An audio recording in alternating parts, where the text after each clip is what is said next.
Dokter, masih kurang 3, Dokter. Oke,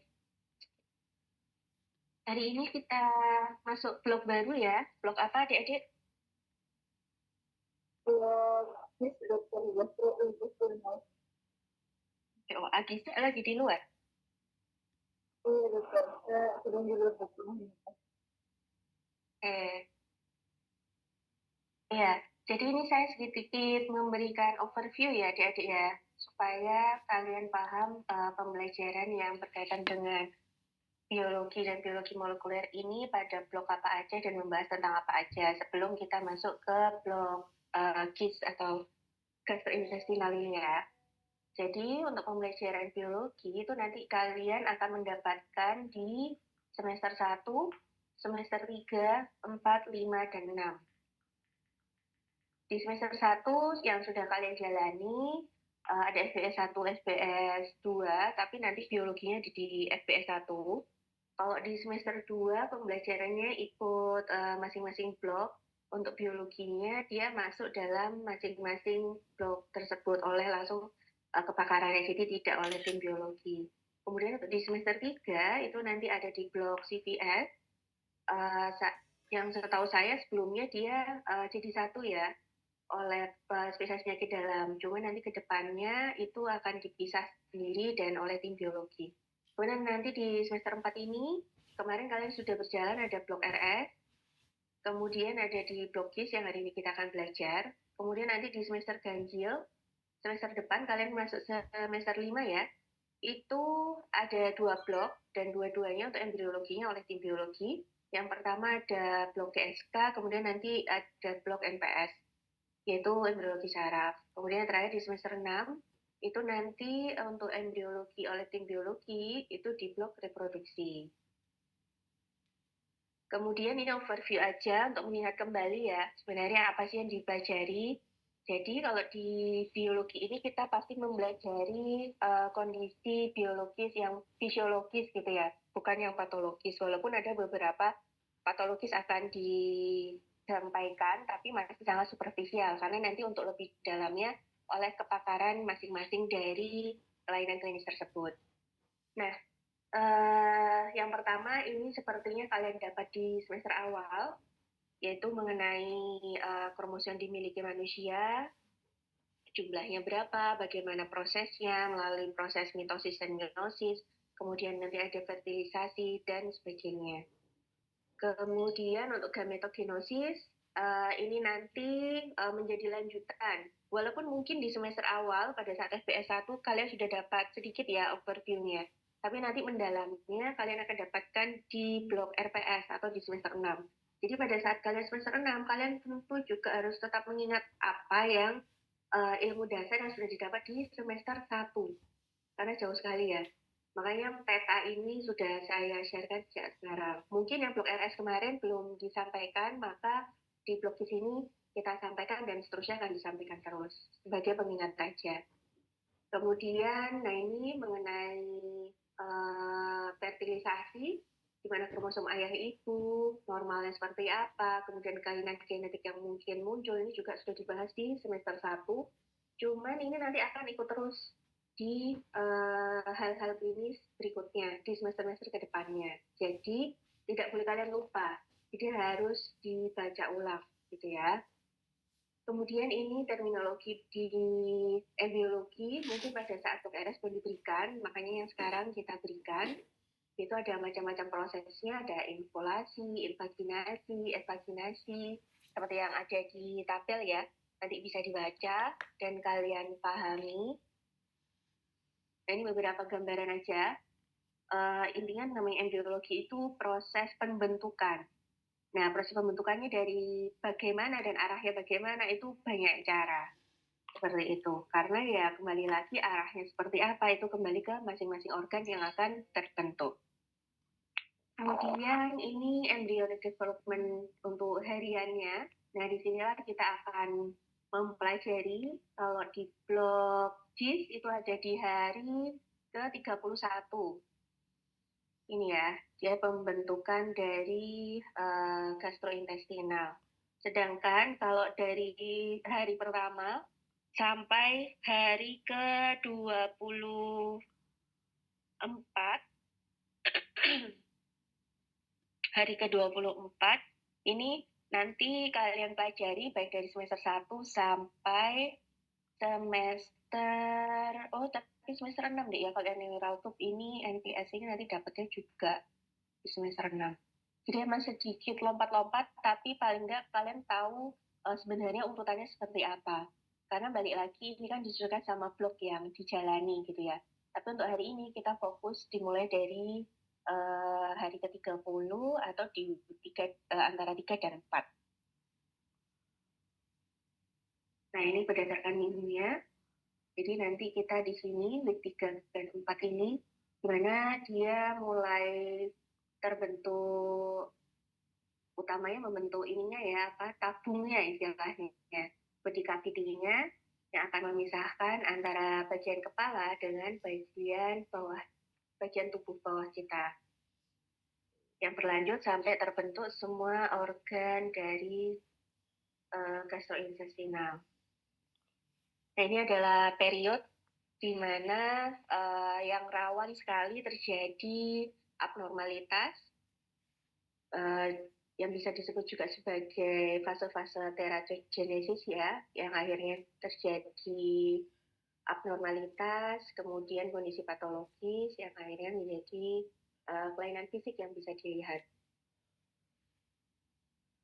Nah, ini sekarang kita masuk ke sistem gastrointestinalnya, di mana untuk sistem gastrointestinal ini untuk kita ketahui seperti pada gambar itu pasti masuknya awal mula ya pasti dari mulut ya, Dek. Balik lagi ke sistem pencernaan, proses fisiologi makan itu pasti dimulai dari mulut, kemudian di mulut ada kelenjar salivanya, kemudian dia akan berlanjut ke faring, kemudian ke kira-kira dari faring kemana kalau makanan? Ada yang bisa bantu saya?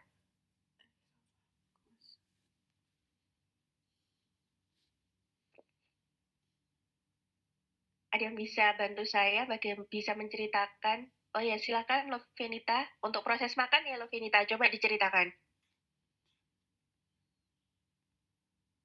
Baik, dokter. Izin menjawab. Setelah dari faring itu masuk ke esofagus, kemudian masuk ke gaster, setelah itu masuk ke duodenum, lalu masuk ke kolon dan ke anus. Oke, kira-kira ada yang lain yang bisa melengkapi jawabannya Lovenita?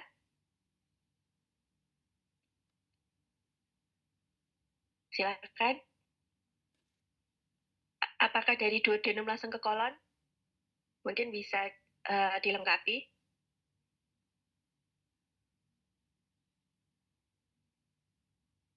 Bisa angkat tangan? Oke, silakan Kak Risa. Permisi dokter, izin menjawab. Yang pertama itu dari mulut.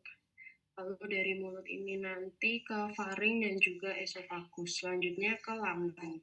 Dari lambung ini nanti masuk ke usus halus yaitu di duodenum, lalu ada jejunum dan juga ileum. Selanjutnya ini baru masuk ke usus besar dan juga akhirnya ke rektum dan terakhir di anus. Oke, terima kasih Kak Risa dan Lovenita. Oke, jadi benar ya, seperti yang disampaikan Luffy dan Karisa. Jadi, untuk semua bagian dari ususnya, itu memang harus disebutkan semua gitu ya. Nggak bisa cuma duodenum aja gitu, karena di bagian tersebut itu tidak hanya duodenum aja. Jadi, dari setiap organnya itu memang harus kita sebutkan. Untuk anatominya kalian sudah dapat belum ya, Dek? Belum, dokter. Belum ya, oke. Jadi nanti bisa sambil dibuka ya atlasnya supaya nanti pada saat kalian anatomi itu tidak terlalu kaget lah, paling tidak ada gambaran. Jadi kembali lagi kalau di embriologi tujuannya adalah kita mempelajari bagaimana proses pembentukan. Tentu saja melibatkan waktu dan bagaimana prosesnya dan melibatkan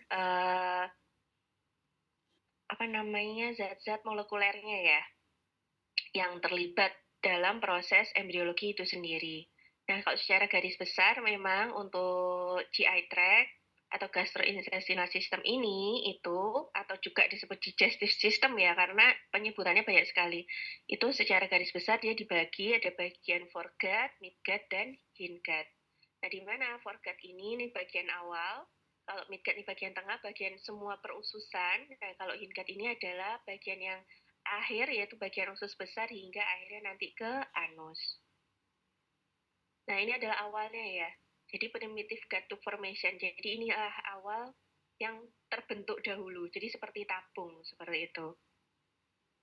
Nah, di sini, ini saya ambil dari Langman ya. Nanti bisa dibaca buku Langmannya, karena untuk embriologi lebih mudah pemahaman dan contoh-contoh manifestasi klinisnya pun itu lengkap ya di Langman. Nanti referensi saya tulis juga di bagian referensi. Jadi awal mula itu proses embriologi manusia itu pasti diawali dengan diawali tadi seperti gambar yang peta tadi ya, itu dimulai dari minggu kedua dan minggu ketiga hingga minggu keempat. Diawalinya dengan apa? Yaitu proses folding. Folding dari embrio itu sendiri, di mana dia akhirnya akan memisah antara cephalocaudal dan lateral. Jadi dia akan memisahkan bagian cephalo atau kepala, bagian utama, kemudian menjadi dengan bagian caudalnya. Kemudian dia akan membesar ke lateral. Jadi tabung itu dia akan menggembung seperti itu. Anggapannya kayak balon gitu ya, balon yang mulai ditiup, dia membesar, dan dia akan memisahkan antara kepala dan bagian bawahnya atau caudalnya. Nah, proses ini itu akan membentuk struktur 3 dimensi yang menyerupai tabung seperti yang saya sampaikan, dan itu terjadi di minggu 3 dan 4, di mana ini merupakan awal mula terbentuknya bagian tubuh, gitu ya. Nah, dia terbagi menjadi 2 arah utama, sudah saya sebutkan juga, yaitu bagian cephalo, caudal folding, di mana dia ada pelipatan kepala dan ekor. Jadi bagian ini, kemudian kalau untuk ekornya itu di bagian yang bawah ini, nah akhirnya dia akan mengecil, melipat lagi, dan akhirnya terbentuk yolk sac seperti ini.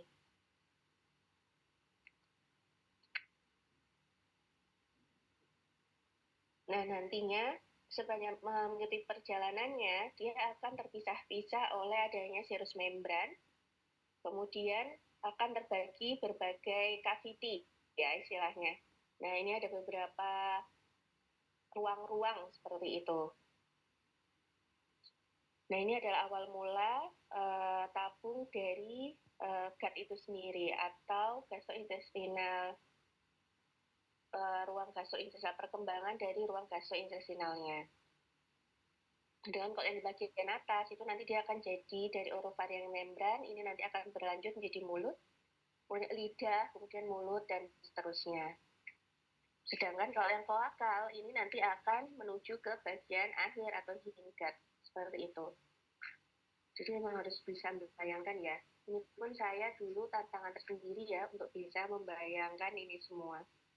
Nah, nanti ini juga untuk bagian yang perkembangan jantung, ini pericardial cavity, ini adalah bagian awal mula dari jantung. Nah, itu nanti juga dia ada pergerakan dari jantungnya, di mana yang nantinya dia akan bergerak ke arah kiri apa kanan kalau jantung?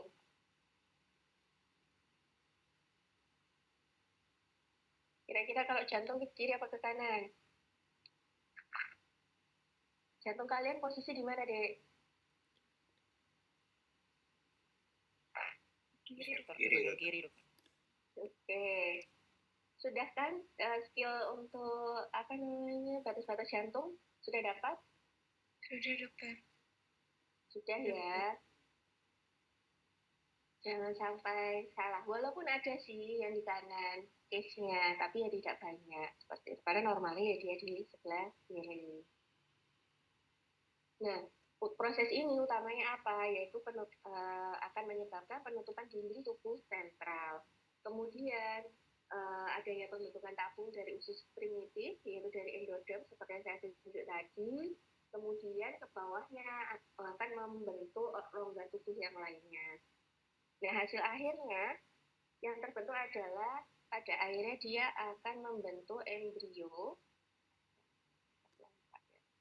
Nah, embrio yang secara keseluruhan gini, jadi kayak kecepong gini ya. Embrio yang berbentuk silindris dan dia 3 dimensi. Kemudian ada tabung usus primitifnya. Kemudian sudah ada penutupnya. Penutup dinding ventralnya maupun kaudalnya dengan membran yang masih sangat tipis gitu ya. Nah, ini rawan sekali terjadi gangguan apabila ada penutupan yang tidak sempurna. Dan beberapa contoh kelainan kongenital yang nanti kalian juga dapatkan itu adalah omfalokel. Ada yang sudah pernah tahu omfalokel? Yang ususnya keluar gitu. Terus ada selaput beningnya di luarnya. Nanti gambarnya mungkin saya akan tunjukkan di akhir ya. Kemudian ada gastrosisis, di mana gasternya itu mengalami gangguan dari bentuk, yang harusnya dia berputar. Gaster itu lambung itu dia juga ada kurvaturanya ya, dan itu ada perputarannya, dan itu bisa juga terjadi malrotasi atau organ-organ lain juga. Jadi di fase-fase minggu ke-3 dan minggu ke-4, jadi di 1 bulan pertama itu menjadi fase penting ya dalam proses pembentukan. Makanya kalau pada proses kehamilan itu trimester pertama di 3 bulan pertama itu adalah fase-fase yang sangat jadi perhatian kita terhadap pasien. Kita harus kait dengan nutrisi, kemudian kegiatan, tidak boleh terlalu capai dan sebagainya. Ya tujuannya untuk menjaga segala proses embriologi yang terjadi itu berjalan dengan baik. Nah, ini adalah membran yang sangat penting yang akan menutup tabung tersebut ya. Nah, kalau proses penutupan yang tidak sempurna, yaitu tadi seperti yang saya contohkan, jadi ada bagian-bagian organ yang keluar karena adanya proses penutupan tidak sempurna. Nah, membran ini sendiri itu ada 2, dia merupakan lanjutan dari lateral plate mesoderm, dia akan menjadi ada parietal somatic mesoderm, yaitu yang dia akan melapisi dari dinding tubuh. Tapi ada juga yang visceral, di mana dia yang melapisi organ tubuh kita.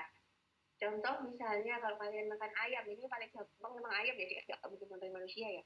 Nah, kalau makan ayam itu kan pasti kayak misalnya kita makan hati atau apa, atau ada yang pernah ikut nyembelih kurban nggak ya? Kira-kira ada pernah ikut nggak? Itu dokter, saya pernah dokter. Pernah ya, bisa ya. Nah, itu kan memang setiap organ ada pembungkusnya ya, ada lapisan tipisnya gitu.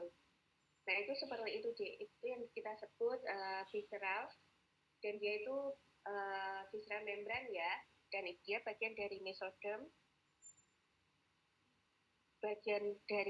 tubuh kita, dan itu berbeda nantinya dengan yang melapisi dinding tubuh kita atau yang nempel di iga-iga di hewan gitu ya. Itu kan pasti berbeda dan dia pasti cenderung lebih tebal kalau untuk yang di daerah dinding tubuh kita.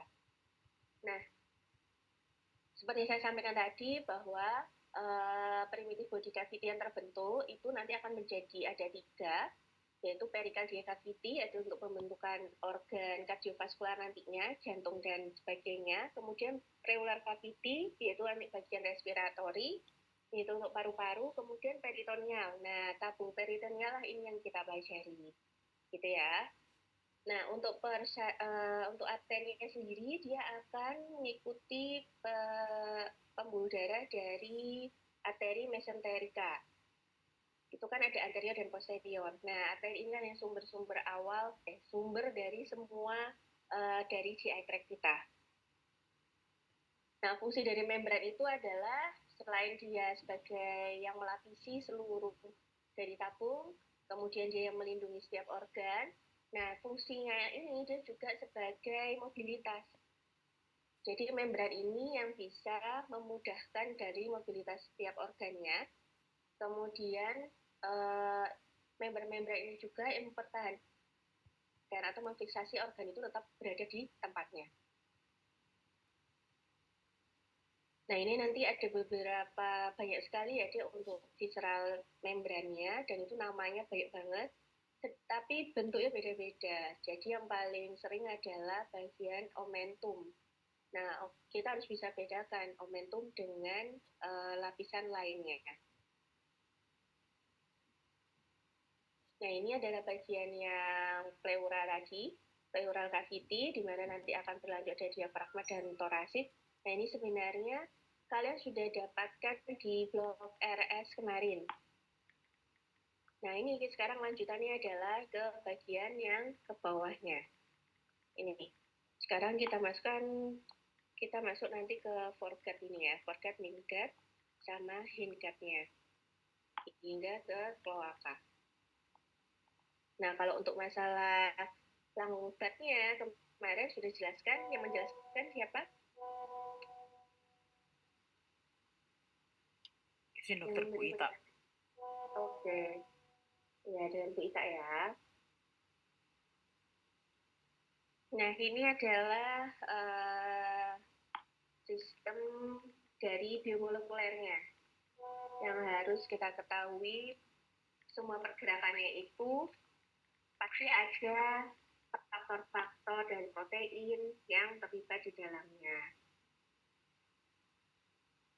Nah, ini jadi mulai dari pharyngeal gut, kemudian jadi esophagus. Nah, ini ada yang kecil biru, ini apa kira-kira? Di pharyngeal gut ini ada yang kecil biru, ini kira-kira buatnya apa? Ada yang bisa tebak?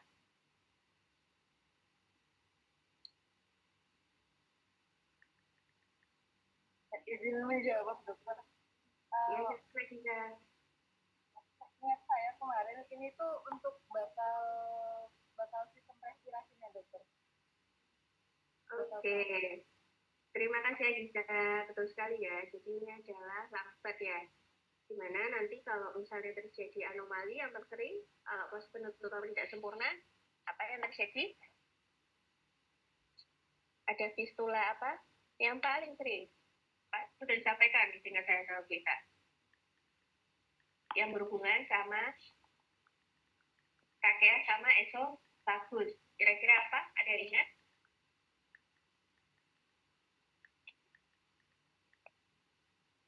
Lain Agita mungkin? Ini Laila. Saya kira yang paling sering yang berhubungan dengan saluran respirasi dengan saluran pencernaan. Karena tempat pertumbuhan ini berdekatan sekali. Jadi Naila, ada?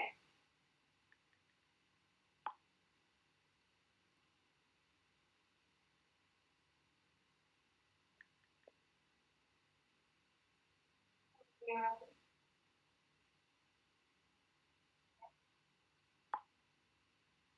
Ada?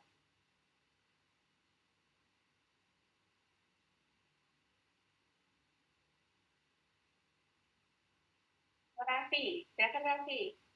Ya, izin dokter, fistula tracheoesophageal atau dan juga atresia esophagus dokter. Dan Raffi.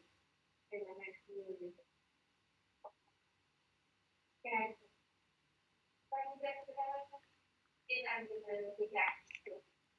Oke, Mbak. Jadi untuk yang stomach ini adalah bagian dari nantinya jadi gaster, kemudian berlanjut dari untuk semua usus ya, adik-adik ya. Kemudian ini ada pankreas, kemudian liver, hati kita, kemudian ini nanti akan ke umbilikal. Jadi kita lidah dan alam paus ini bagian dari umbilikus kita ya. Jadi kita akan bahas, kemudian terakhirnya ya di koral. Nah, perkembangan usus ini merupakan proses molekuler yang bertahap dan biasa teratur yang melibatkan banyak faktor, yaitu salah satunya faktor transkripsi, dan dia akan bisa dinasikan melalui interaksi epitel mesenkim. Nah, itu melibatkan apalah saja. Yang pertama, itu dia dikendalikan oleh gradien asam retinomat, atau yang disebut dengan RA ini. Nah, untuk yang di kranial atau yang di atasnya itu bagian foregut. Kemudian kalau yang di caudal itu dia butuh retinoic acid yang lebih tinggi, yaitu di bagian hindgut. Nah, untuk menginduksi faktor transkripsi tadi itu dia membutuhkan banyak faktor lain, yaitu salah satu contohnya kalau di esophagus yang berada di stomach atau gaster itu dia butuh SOH2, kemudian untuk PDX1 itu dia di duodenum khususnya, kemudian ada CDXC yaitu di usus halus, sedangkan kalau di CDXA itu di usus besar hingga rektum. Nah, kemudian terjadilah interaksi antar mesenkimal epitelial ya, dan ini yang menjadi kuncinya, di mana di sini endodom usus akan berinteraksi dengan mesodom di sekitarnya, dan interaksi ini menentukan dari identitas masing-masing setiap organ. Kemudian akan melibatkan kaskade sinyal SHH, di mana endodom akan mensekresikan sonic hedgehog, kemudian dia akan melakukan ekspresi gen mesodermal. Dan terakhir di langkah 4, dia akan mengaktifasi gen Hox, di mana dia akan mengaktifasi gen Hox ini di mesodom. Gen ini itu fungsinya apa? Mengontrol pembentukan pola kraniokaudal dan menentukan identitas dari usus itu sendiri secara letak. Mana yang usus jadi usus depan atau foregut, kemudian midgut maupun hindgut.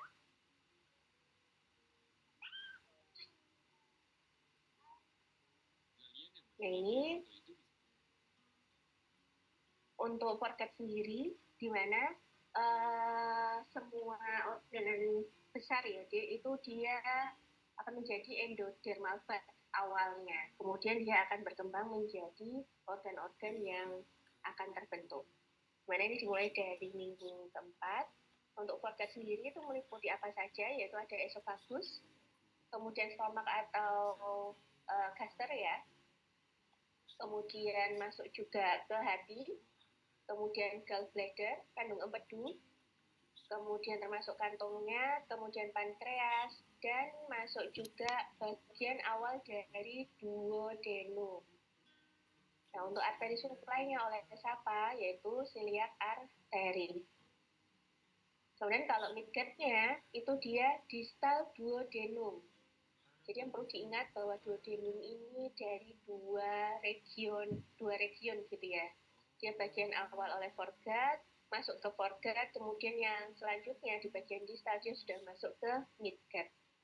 Kemudian ada jejunum, ileum, kemudian cecum atau appendix, kemudian masuk ke kolon, mulai dari ascending kolon, kemudian proximal dan transversal dari kolon itu sendiri. Nah, yang memberi vaskularisasi siapa? Yaitu dari superior mesenteric artery.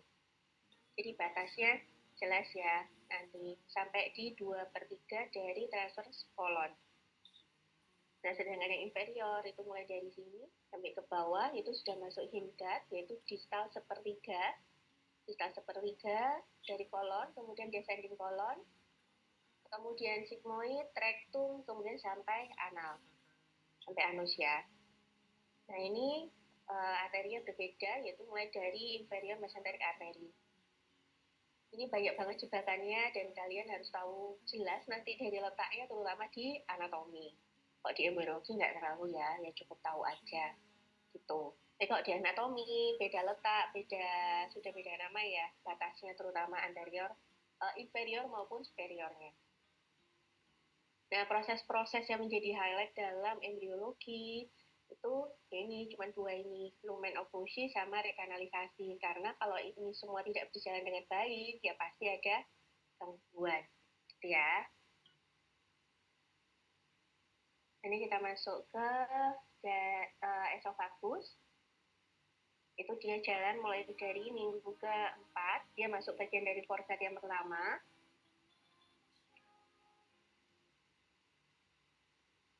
Nah, ini kalau dari esofagus sendiri yang pasti dia dipersarafi oleh vagus sama splanchnic plexus untuk ototnya. Jadi dua hal yang berbeda. Jadi dalam satu esofagus ini dia ada dua gitu ya. Ada muskulus yang awal itu di upper two-third-nya, di 2/3-nya itu oleh vagus, sedangkan 1/3 di bawah itu oleh splanchnic plexus. Kemudian lanjut ke lambung. Nah, lambung ini atau ke stomak ya, awalnya itu dia lurus sendiri. Nah, akhirnya dia berputar 90 derajat mengikuti arah jarum jam, membentuk kurvatura, laser kurvatura, dan greater kurvatura yang akan lanjut ke duodenum nantinya. Nah, bagian ini akan melipat lebih dalam untuk menyasar esofagusnya. Nah, yang di sini bagian pilorik, ini yang kecil di bawah. Kemudian dia akan berlanjut ke duodenum. Seperti itu. Ini yang menjadi poinnya, bahwa dia akan mengalami rotasi itu 90 derajat mengikuti jarum jam. Gitu ya. Kemudian prosesnya untuk dari lambung sendiri, kalau esofagus kan di 4 minggu. Nah, kalau di lambung ini dia mulai dari 5 minggu hingga 7 minggu. Sampai akhirnya dia selesai berotasi.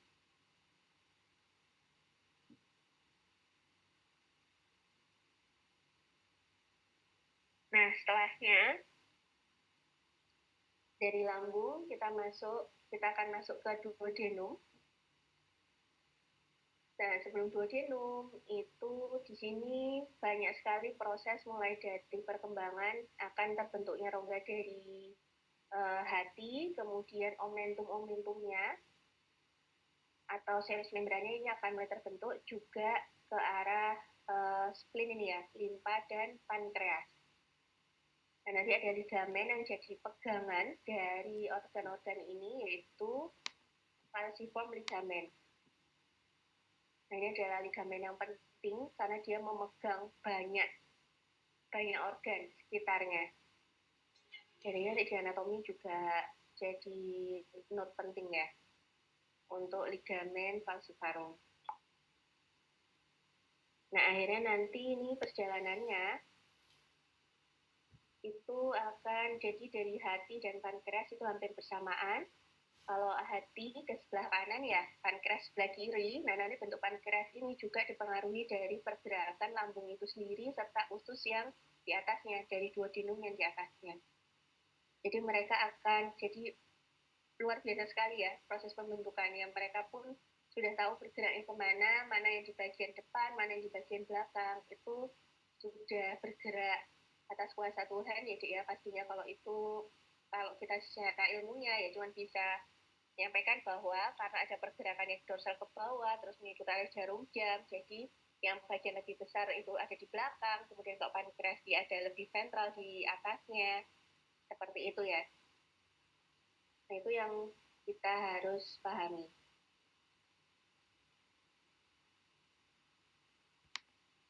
Nah, ini jatuhnya lebih ke anatomi banget ya. Nah, ini nanti dari perut, ini adalah lambung, kemudian dia akan turun ke bawah, membentuk omentum bursa.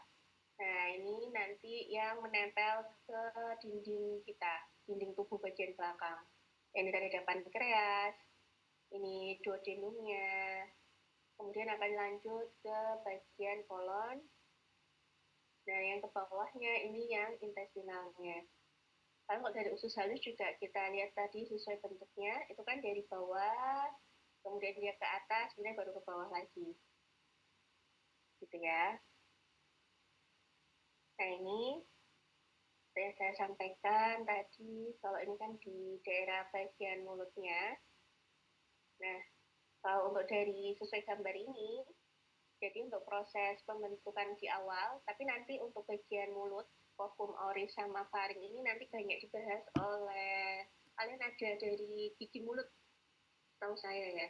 Itu nanti ada mata kuliah sendiri dan itu yang akan menjelaskan lebih dalamnya mulai embryologi mulut oleh spesialis gigi dan mulut, kemudian kelainan seperti bibir sumbing dan sebagainya itu nanti juga dijelaskan oleh beliau. Jadi tidak masuk di pembelajaran embrional yang GCI ini.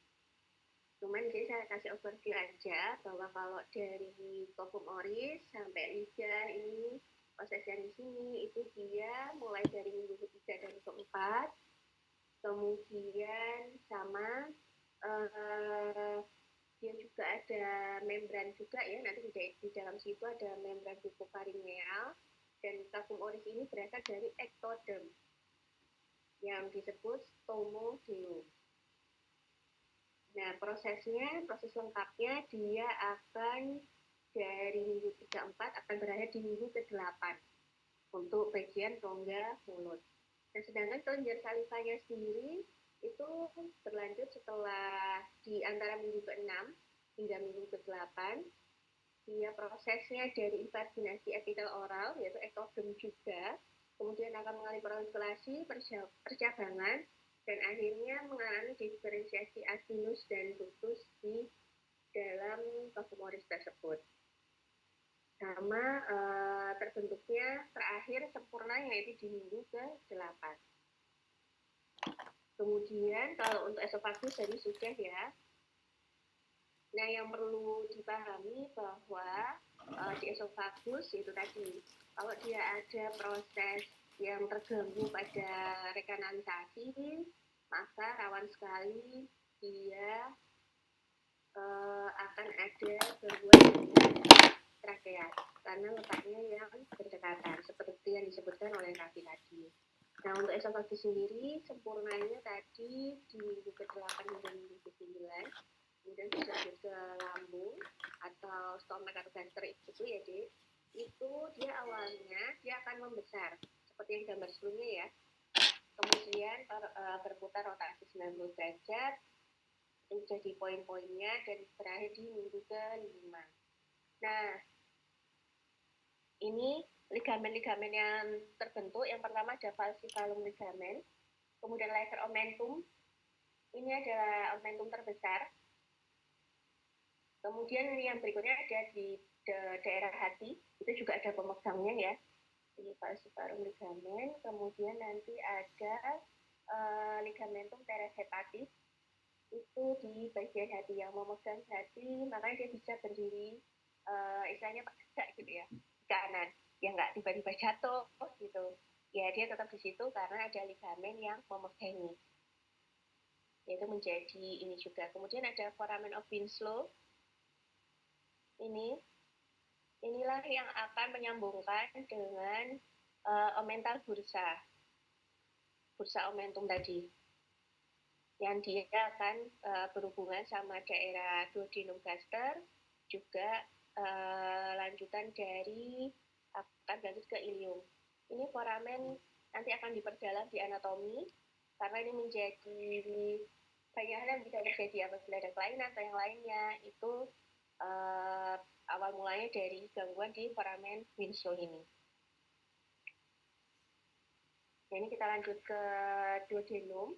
Jadi kalau duodenum ini dia ada dua bagian, yaitu ada foregut dan midgut gitu ya. Dimana dia prosesnya adalah dari rotasi dari stomach dan fixasi yang akan bersamaan dengan pankreas yang akhirnya dia membentuk menjadi T-shape. Dan posisinya itu membuat dia menjadi di secondary retroperitoneal. Nah, ini prosesnya untuk lumennya sendiri, rekanalisasinya yaitu di 8-10 minggu, dan molekuler yang terlibat sama seperti yang tadi, kalau di duodenum tadi P2H1, tapi juga tentu membutuhkan bantuan dari retinoic acid sama SHH ini ya. Kemudian lanjut ke liver sama gallbladder. Nah, yang awal adalah liver.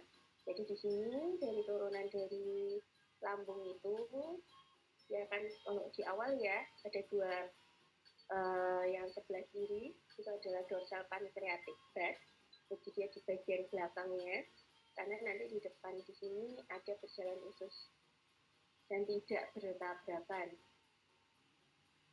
Nah, ini nanti ada central pancreas. Jadi pankreas ini dia ada dua bed yang letaknya berbeda.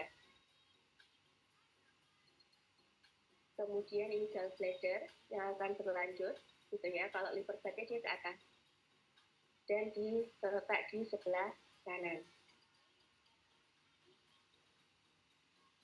Nah, nanti dari perjalanan hepar ini dia juga akan bentuk ini apa namanya saluran-salurannya ya. Dari masing-masing akan berlanjut. Nah, ini adalah molekuler yang terlibat. ini jadi kalau dari gambar terlihat ya, awalnya kan kayak kanan kiri. Nah ini nanti dia berputar, seiring dengan gaster yang berputar, itu dia juga berputar, sehingga ventral dan dorsal pankreas jadi letaknya pada satu sisi yang sama. Sedangkan untuk kandung empedu itu dia masih tetap mengikuti hepar tadi. Nah, ini harus bisa bayangkan ya, karena kan dia berputarnya 90 derajat tadi, jadi dia mengikuti pergerakan rotasi dari gaster. Nah, beberapa faktor yang terlibat ada SGS, vascular factor, kemudian morfogenetik genetik yang berasal dari septum transversum, dia akan mengaktifkan hepatitis faktor, kemudian dia akan berdiferensiasi menjadi bagian fase dari endogen. Fase endogennya jadi apa? Hepatosit sama biliary epithelium. Kemudian mesodemnya itu jadi sel-selnya ya, sel dari hatinya, yaitu ada stroma, ada cover cell, kemudian proses hematopoietik yang akan berlanjut pada metabolisme yang terjadi di hati itu sendiri. Nah ini kalau ini pankreas, itu dia dari endodrome of the very first gas. Nah dia akan terbagi menjadi dua, seperti tadi sedikit saya jelaskan bahwa dia ada dua bed ya, yang ventral sama dorsal, yang pada akhirnya setelah rotasi dia akan berada di sisi yang sama. Untuk molekular regulasinya hampir sama, cuman pada akhirnya kalau di pankreas dia akan berlanjut ya Dik, bahwa dia ada dua fungsi utama, yaitu exocrine pankreas dan endokrin pankreas. Apakah sudah dapat ya Dik ya mengenai endokrin pankreas? Belum, dokter. Oh belum. Oke. Nah untuk eksokrin ini nanti ada sel asinar, dia berperan pada enzim pencernaan. Kemudian kalau di endokrin itu di Pulau Langerhans yang sangat berperan pada insulin, glukagon, dan somatostatin dan menjadi permasalahan utama kalau kondisi patologis yang menjadi diabetes mellitus.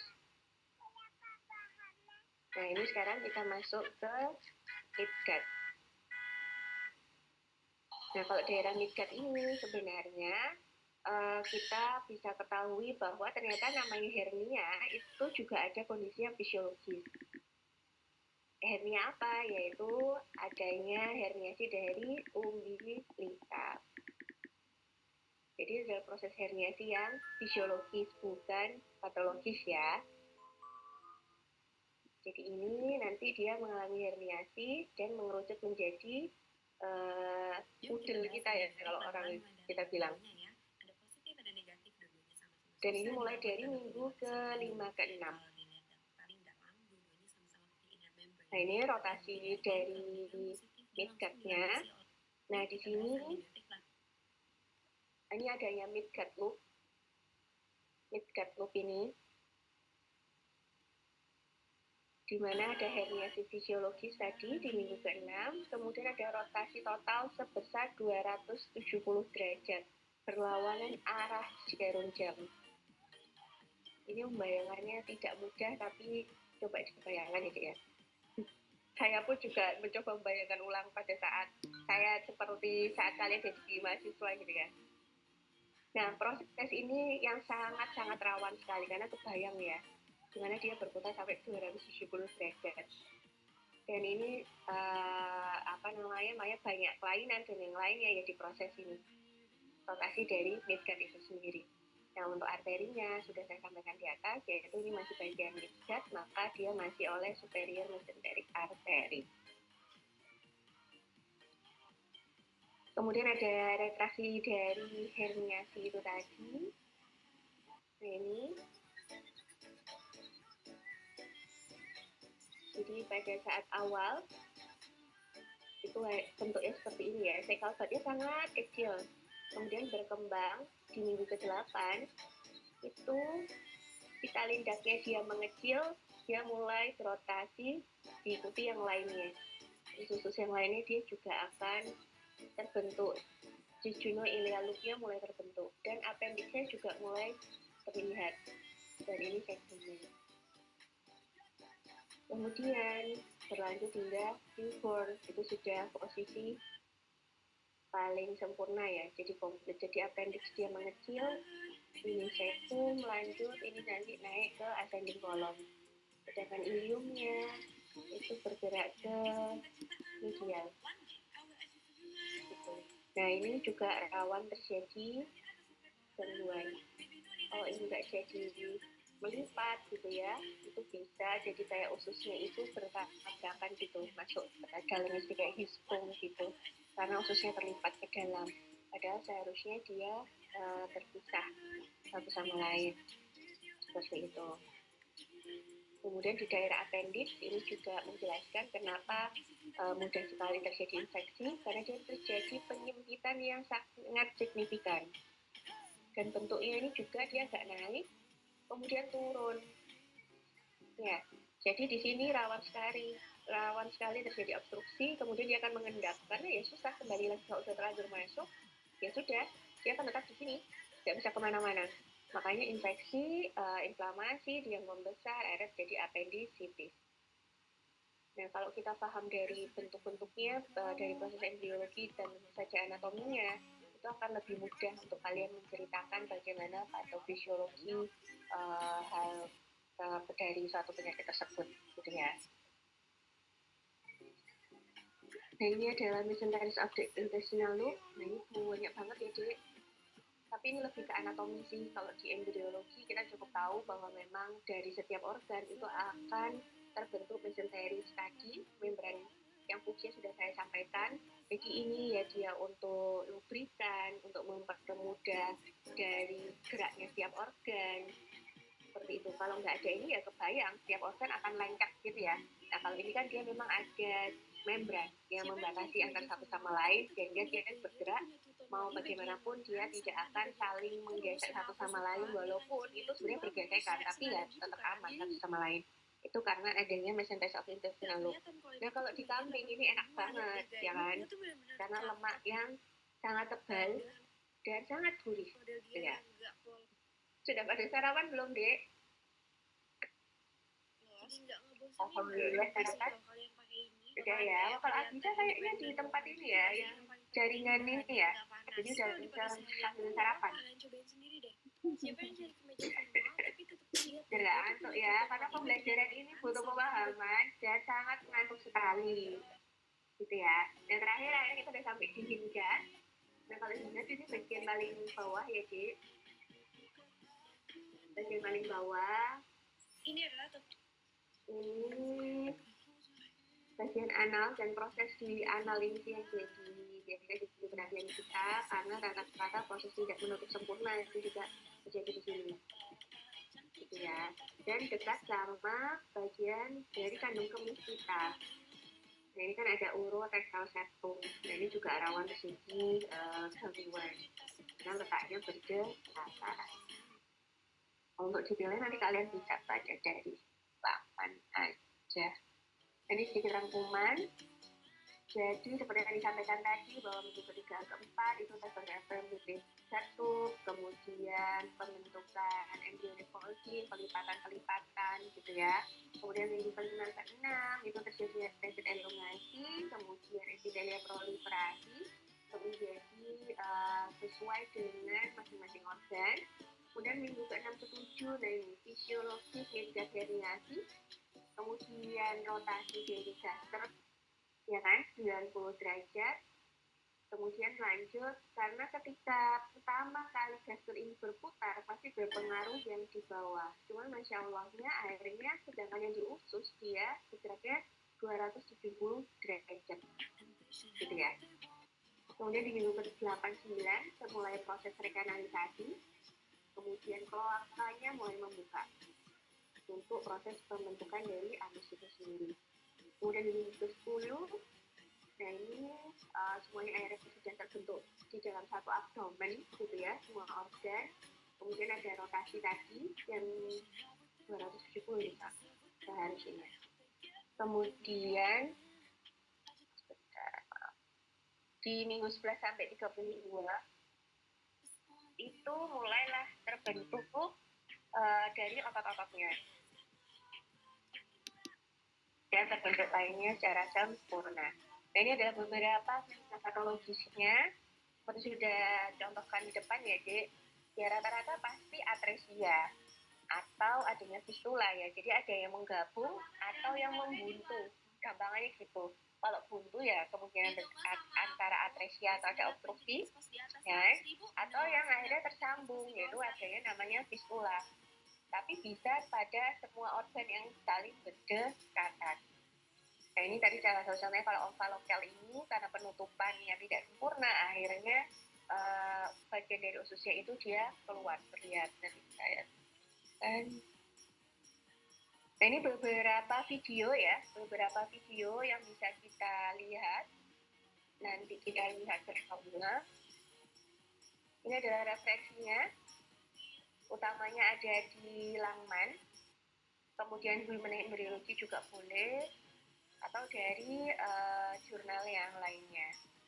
Nah intinya dari digestive development atau embriologi gastrointestinal ini itu dimulai dari minggu ketiga hingga minggu ke-10, diawali dari gut-tube-nya dulu, dari tabungnya, kemudian dia mengalami proses rotasi, perputaran, kemudian fusi juga, dan akhirnya berdiferensiasi, membentuk organ-organ sesuai yang dituju.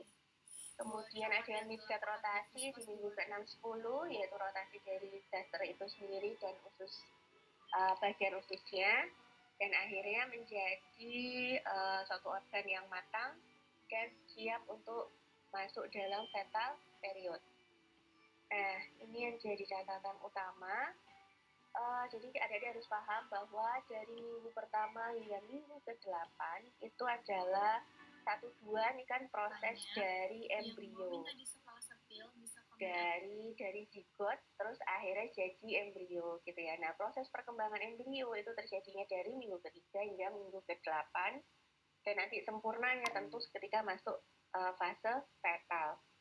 Nah fase fetal ini itu terjadi mulai dari minggu ke-9. Kenapa di minggu 9 sudah masuk fase fetal, di mana dia sudah mulai membentuk eksternal genitalia.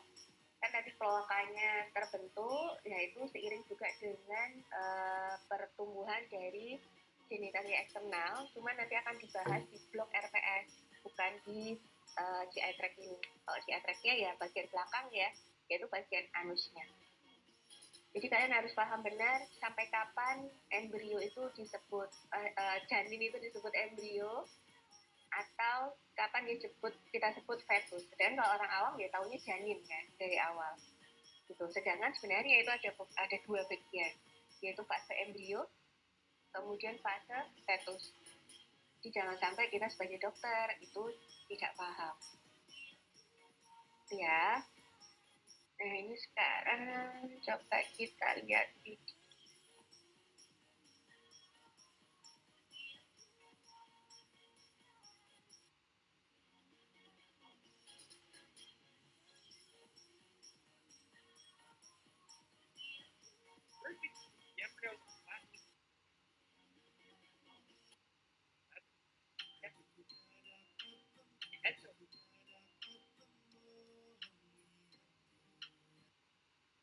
Milk bubble called the yolk sac grows alongside the developing embryo. The digestive system starts forming when the embryo pulls along its vertical and horizontal axis, so it rolls up on itself. It turns into a tubular organism that looks kind of like a little shrimp. Folding also pinches the yolk sac, kind of like squeezing a balloon through a ring. So a part of it goes inside the embryo and forms the primitive gut tube. The primitive gut tube is initially sealed off at both ends. The buccopharyngeal membrane at the top separates it from the top, and the cloacal membrane at the bottom separates it from the primitive anus. This tube is divided into 3 parts, based on the arterial blood supply. The first portion is the foregut. It's nourished by the celiac artery. Permisi The dokter. middle portion is the midgut. Ya. It's nourished by the Dokter untuk videonya tidak terlihat dokter. Oh, ada sudah saya share ya. Iya dokter. For a little while, the midgut communicates. rekamannya akhirnya nggak bisa buka ini ya Dek ya.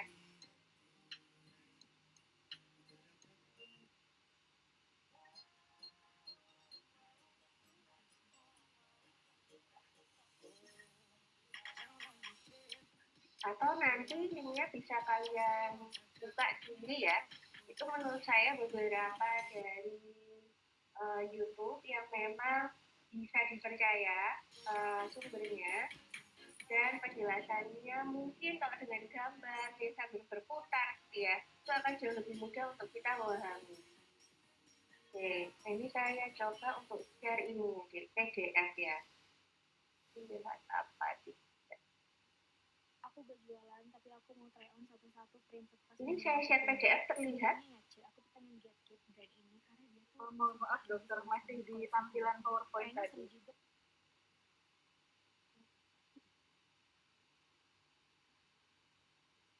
Yang influence kalian buat Ya, beli saya share yang baru tutorial juga. hijab yang hasil.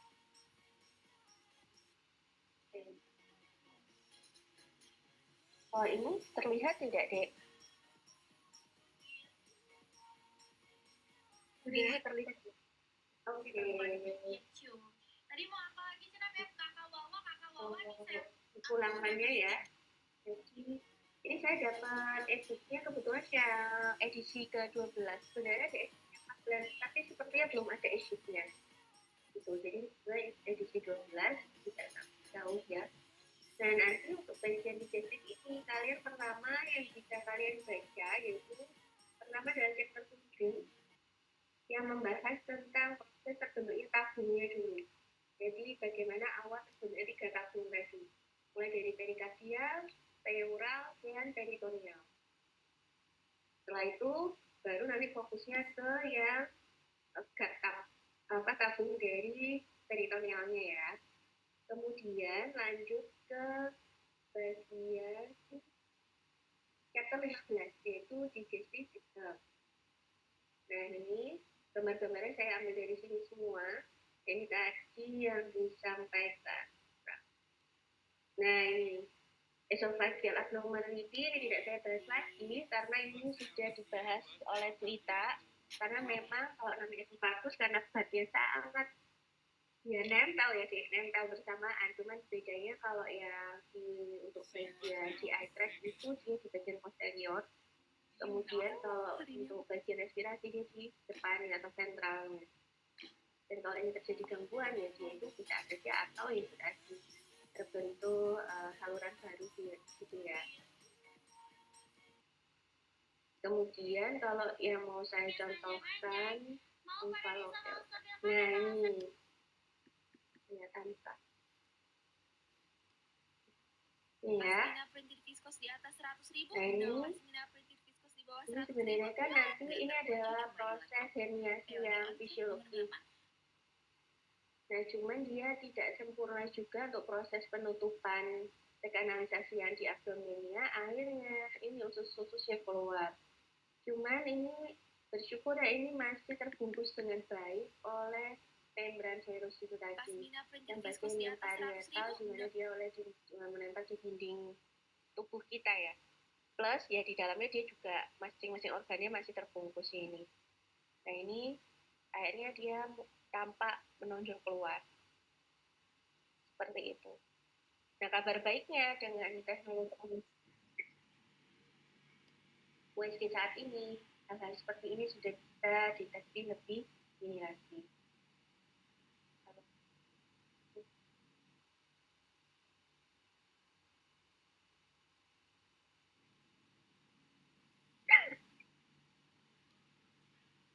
Ini atresia, enggak, airnya ya enggak, jadi udah bentuk gitu ya.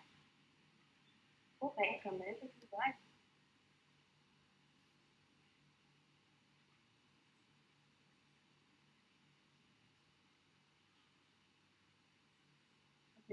Wajar ya, tapi memang untuk kasus ophalokel ini masih sering kita temui ya, di Indonesia juga ada gitu kasus.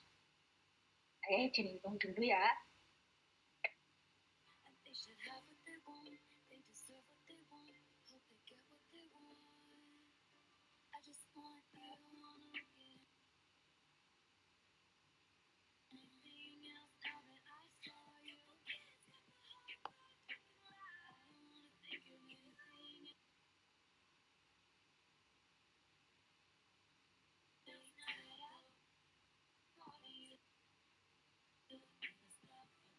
Oke, kurang lebih kayak gitu aja, Dek. Nanti kalian bisa lebih jelas lihat dari link YouTube yang saya kasih. Untuk penjelasan detailnya, jadi sebenarnya untuk poin-poinnya itu pada embriologi itu penekanannya adalah di waktunya, kapan waktu itu terjadi, kemudian kapan, maksud saya pertama waktunya, kedua prosesnya yang terjadi itu apa aja, mau itu rotasinya berapa derajat, gitu ya, atau rekanerisasi. Nah, itu kemudian akhirnya seperti apa dalam kondisi normal. Kemudian kalau untuk molekuler yang terlibat kurang lebih hampir sama semua, hanya beberapa aja yang spesifik itu juga lebih mudah untuk dihafalkan. Jadi nggak susah ya menurut saya. Kalian nanti bisa buat tabel bagaimana dari masing-masing organ, kira-kira prosesnya jadi apa, awal mula prosesnya di minggu berapa, dan berakhirnya pada minggu berapa.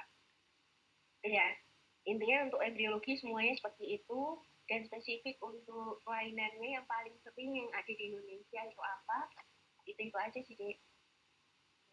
Untuk anatomi berbeda lagi ya, tapi embriologi ini nggak jauh-jauh, dia akan berhubungan erat dengan anatomi. Kalau anatomi kan yang kalian memang secara visual, kalian bisa lihat. Nah, proses terjadinya dari apa yang sudah bisa kita lihat itu ada di embriologi. Mungkin dari saya itu aja. Kira-kira ada yang mau ditanyakan?